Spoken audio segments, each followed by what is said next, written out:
Ang tinatanong ko, Ginang Franz, paano siya nabulag? Huwag ka na magpaligoy-ligoy pa, sagutin mo lang akong diretsyo. So, kailan ka nabulag yung kaliwa? Yung kaliwa ko po, dahil sa kanila, sa pagsusuntok po nila. Sinungaling po sila. Hindi po yan totoo, sinungaling. Anong totoo? Totoo po, na sinusuntok po ako. Bakit ka sinusuntok ng JM? Utos po ng amo ko. Ngayon, ang pinili po namin, yung mga Ilocano po na katulad namin. Talaga lang, ha? At random, namili lang kayo ng mga abogado na kababayan mo? Opo. Oh, hindi naman yata kapanipaniwala yung sinasabi mo. Dahil sa itsura nitong mga abogado mo, mukhang magagaling. At mga mahal ang mga serbisyo nito mga ito. Paano kayo naka-afford na bayaran itong mga lawyers na ito? Your Honor, maliit lang po ang singil nila sa amin kasi kalugar po ng aking asawa. Magkano? Konti lang po. Magkano nga? Po. Magkano nga yung konti? 100,000? 200,000? 10,000 lang po ang binibigay namin. Pinulungan ka na kasi ng abogado mo eh. Alam mo, Aling Franz, sana huwag ka nang gumawa ng kwento. Gumagawa ka lang yata. Your Honor, yun po yung totoo. Hindi po ako pwedeng magsinungaling sa inyo. Kung Ibig gusto mo niyo, sabihin yung kanyang itsura ngayon, bulag, nakita mo naman yung kanyang x-ray o MRI na talagang maraming na-deform sa kanyang katawan o sa kanyang muka. Magagawa ba yan isang tao lamang? Hindi na ako magpapaligoy-ligoy pa. Saan ang galing yung mga sugat niya? yung mga sugat niya po, yun yung tamad po siya maligo. Minsan inaabot ng 4 na araw, 5 araw siya maligo. Tapos po, yung mga sugat-sugat po niya na yan, nakakamot niya po. Ibig mo sabihin, yung pagkabulag niya, nung nakita niyo sa x-ray, yung kanyang bungo, na deformed na yung kanyang ilong, dahil sa pangkamot, dahil sa pangangamot niya. Hindi po. Oh, Yung po yung pag-aaway nila magkakasama daw dun sa likod. Dun, yung late ko na rin po nalaman, Your Honor, na nag-aaway-aaway pala sila sa likod kapag halimbawa magkakasama na po sila. meron, Aling LV, meron ba kayong kaaway doon? Wala pong kaaway doon. Wala ho kayong kaaway. Opo. Ang sinasabi kasi ng amo mong babae, na si Ginang Franz, yung sanhi ng sugat mo ay dahil sa pangangamot mo raw.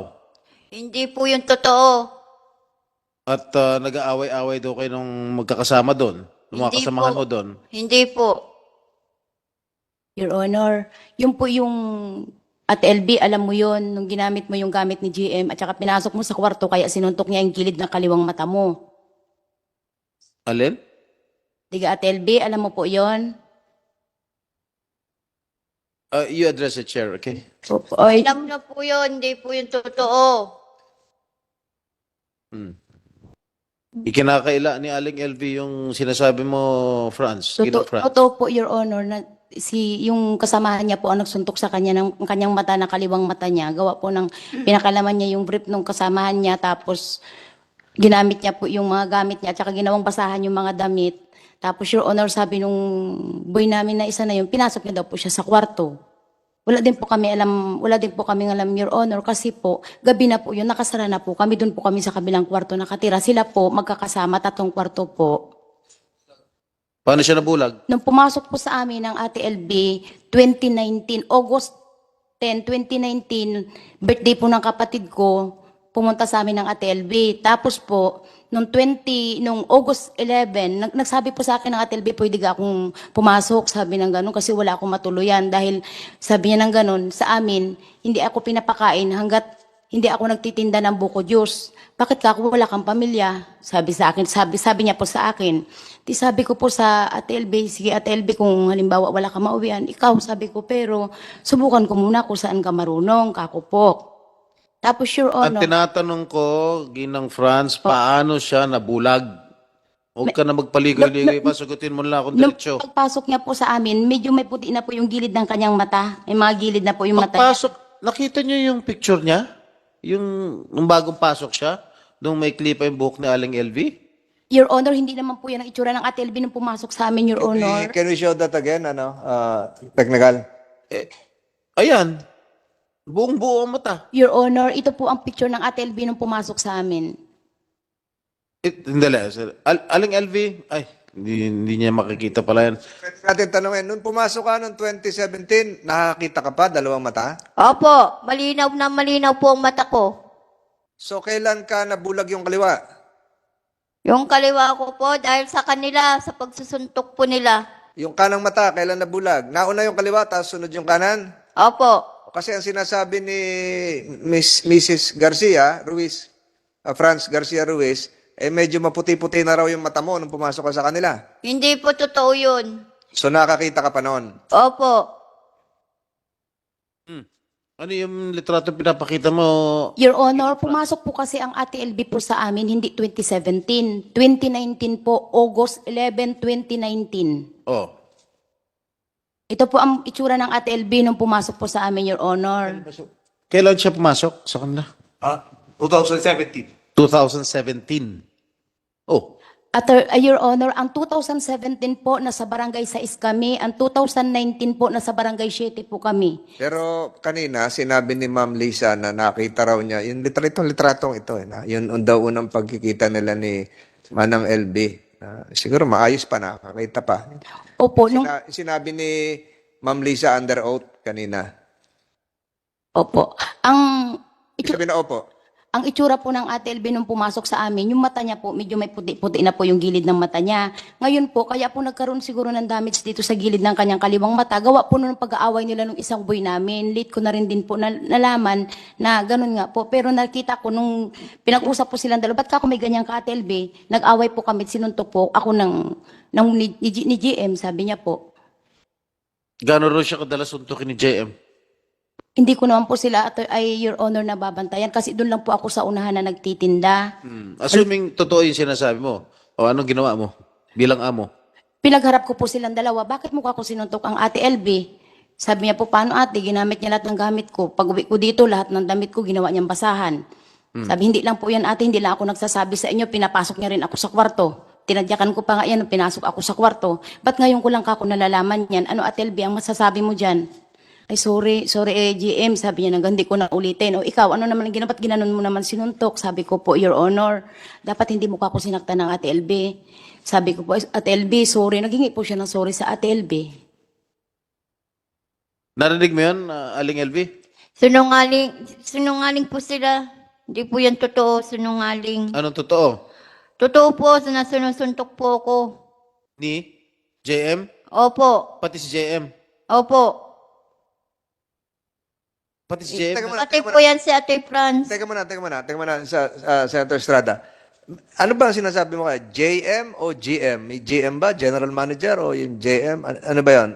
Si GM po yung boy namin yun. JM, yung boy. Sinuntok ka rin? Opo, parehas po sila ng amo kong babae.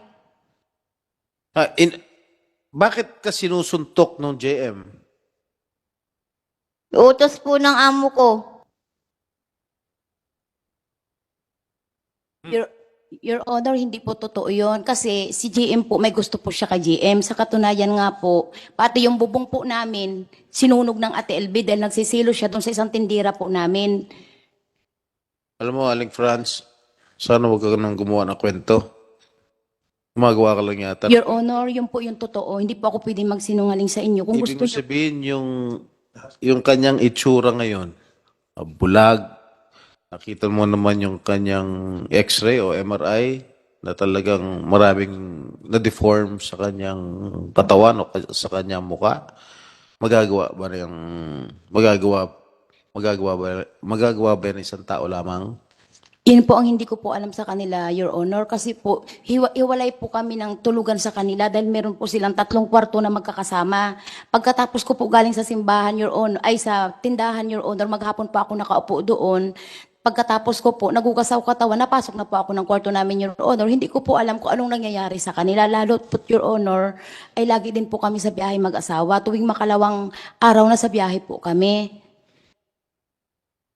Assuming nakita mo na nag-aaway, kung totoo talaga yung sinasabi mo na nag-aaway yung JM, whatever, hindi mo man lang pinagamot sa ospital? Di mo Your ba Honor. nasa ospital?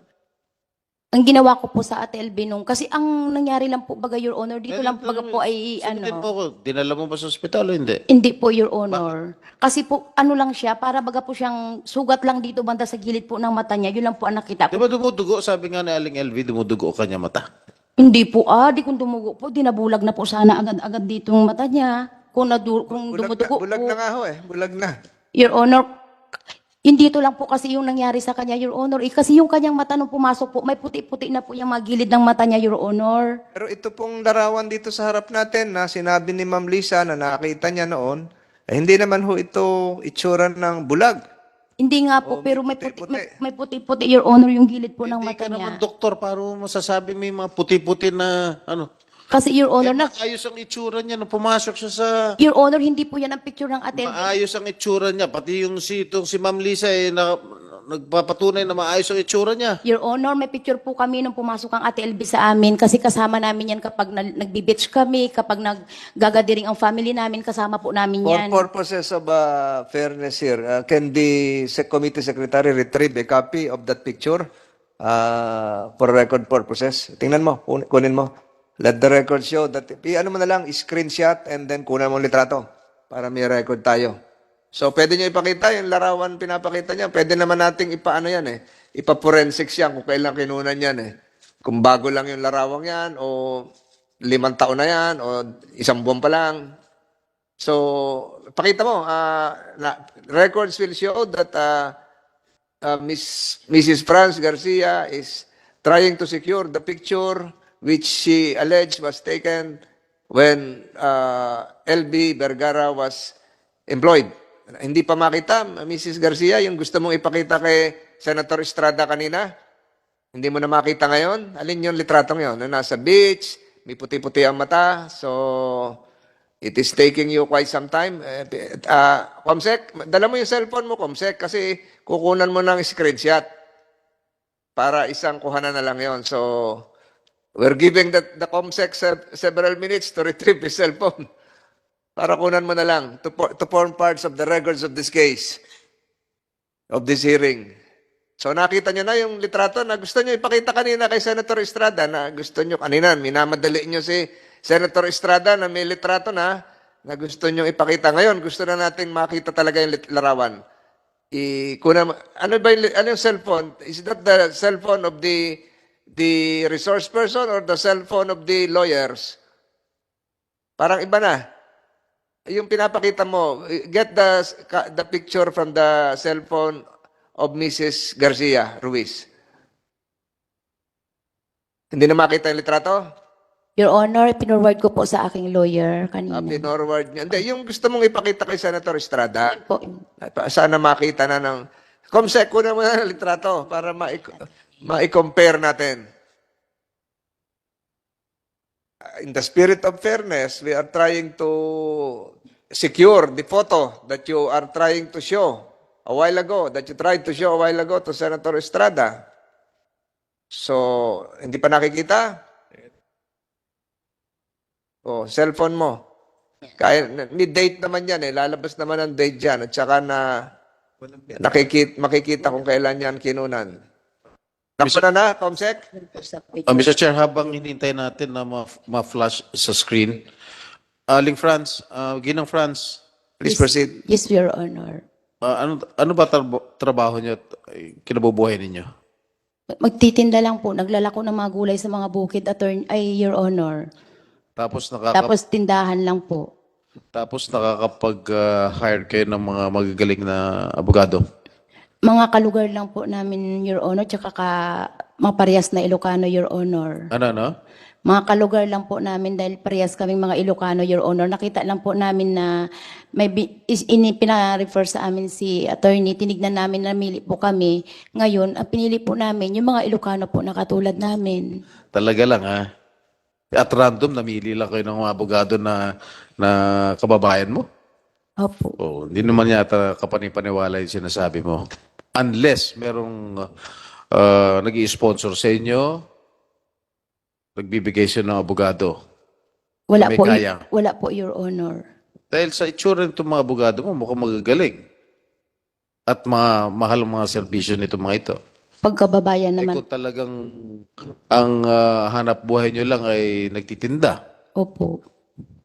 ng isang tindahan sa probinsya, I don't think, hindi naman sa minamaliit ko kayo. Paano kayo naka-afford na bayaran itong mga lawyers na ito?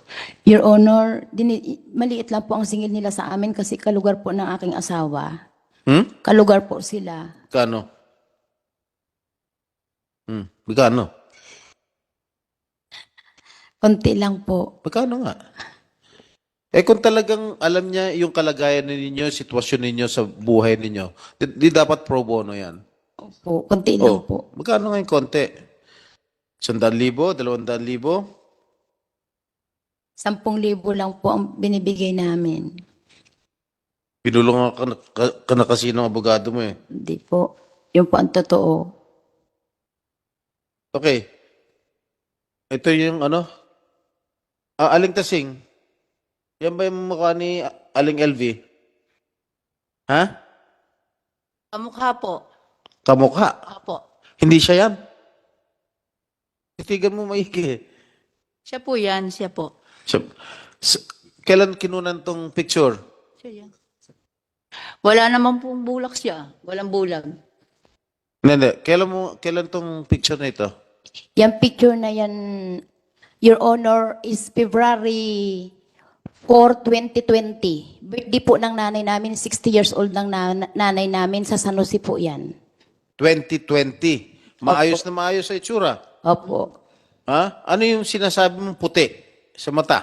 Nasaan? Yung gilid po ng kanyang mata, Your Saan? Honor. Meron ba? Meron po yan sa gilid po, mamuti-muti sa gilid ng mata. Meron po yan. Dok, ano sanhin ng puti-puti? Dok, doktora. Your Honor, pwede ko po makita yung picture. Oh. Kasi, hindi po, pwede ko po Hindi, yung mismo, the actual. para po Siguro Comsec para. Meron ba? I don't think that's quite significant dito sa picture. Napakita mo kay doktora.